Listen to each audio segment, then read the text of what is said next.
Section 1.12, the maximum and minimum values of a differentiable function. As we have already mentioned in elementary calculus, if f is differentiable and it has a relative maximum or minimum at some point in an open interval AB, openness is very important here, then f prime of x0 at that point has to be 0, okay? Because if it has a hump there, then it's level on at the very top, well, relatively speaking. So then the proof is quite interesting and looks like this. Suppose you have, let's draw it out first. Here's x0, and we're going to approach x0 on both sides, one at a time. So let's say first that your x is on the right side. Then let's construct the definition of the derivative, which is this familiar formula here, which is fx minus fx0 divided by x minus x0. Now if x, we're saying that x is, for this case, on the right side, so x is bigger than x0, okay? If x is bigger than x0, this fraction, this is positive, and this is negative because fx0 is the highest value, locally speaking.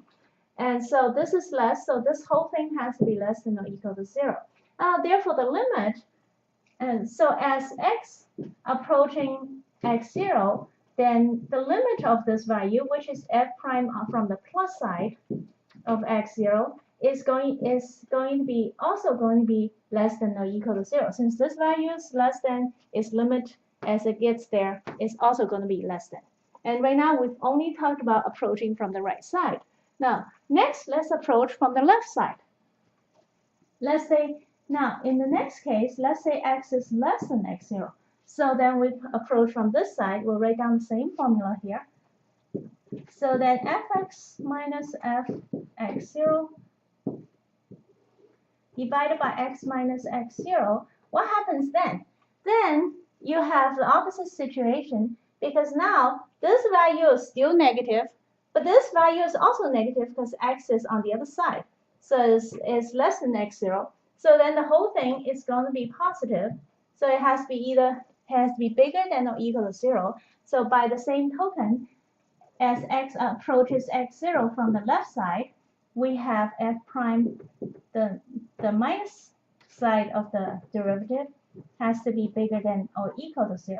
Now, being that f is differentiable, that's one of the assumptions.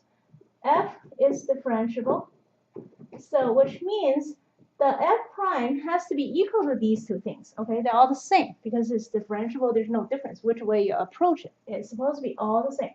So we have f prime at x0 has to be equal to the plus n, and has to be equal to be the minus n. So if every single thing is equal, that means what? So then we plug it in. That means f prime of x0 is equal to the plus side, which means it has to be less than or equal to 0, and equal to the minus side, which means it also has to be bigger than or equal to 0.